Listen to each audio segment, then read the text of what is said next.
Subrata cup ফুটবলের জেলা champion Purandarpur high school. রাজ্য বিদ্যালয় শারীরিক শিক্ষা বিভাগ পরিচালিত এবং মহকুমা বিদ্যালয় ক্রীড়া সংসদ সিউড়ি মহকুমা আয়োজিত 64তম প্রাক সুব্রত কাপ আন্তঃবিদ্যালয় জেলা স্তরীয় ফুটবল ফাইনাল প্রতিযোগিতা হলো আজ 28শে জুনে সিউড়ি বেনিমাধব ইনস্টিটিউশনের মাঠে। জেলায় 3টি মহকুমা চ্যাম্পিয়ন স্কুলের মধ্যে এই প্রতিযোগিতা হলো। 17 বছরের বালক বিভাগের জেলা চ্যাম্পিয়ন হলো সিউড়ি মহকুমা চ্যাম্পিয়ন পুরন্দরপুর হাই স্কুল। তারা রামপুরহাট ও বোলপুরের মহকুমা চ্যাম্পিয়ন যথাক্রমে বোরসাল ও ঐকলব্য স্কুলকে পরাজিত করে।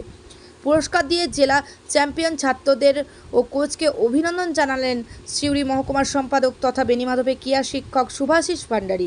এ ব্যাপারে বিস্তারিত জানালেন জেলা সম্পাদক সুবীর দাস। সিউড়ি টাইমস, সিউড়ি বীরভূম।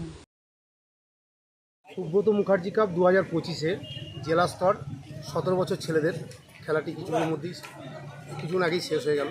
এই খেলায় 3টে সাব ডিভিশন থেকে 3টে স্কুল অংশগ্রহণ করেছিল। বোলপুর সাব ডিভিশন থেকে অংশগ্রহণ করেছিল আপনার একলব্য হাই স্কুল, এবং রামপুরহাট সাব ডিভিশন থেকে বর্ষাল হাই স্কুল, এবং সিউড়ি সাব ডিভিশন থেকে পুরন্দরপুর হাই স্কুল।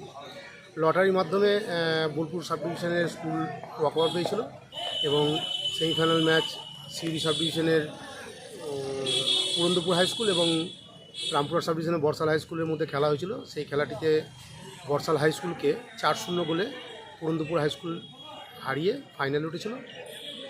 এই ফাইনালে বোলপুর সাব ডিভিশনের একলব্য হাই স্কুলকে 1-0 গোলে হারিয়ে জেলা চ্যাম্পিয়ন হলো পুরন্দরপুর হাই স্কুল।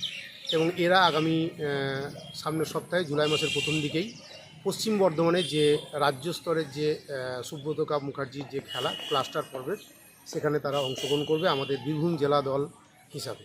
আপনার নাম? আমার নাম সুবীর দাস, আমি district council for school games and স্পোর্টসের সেক্রেটারি।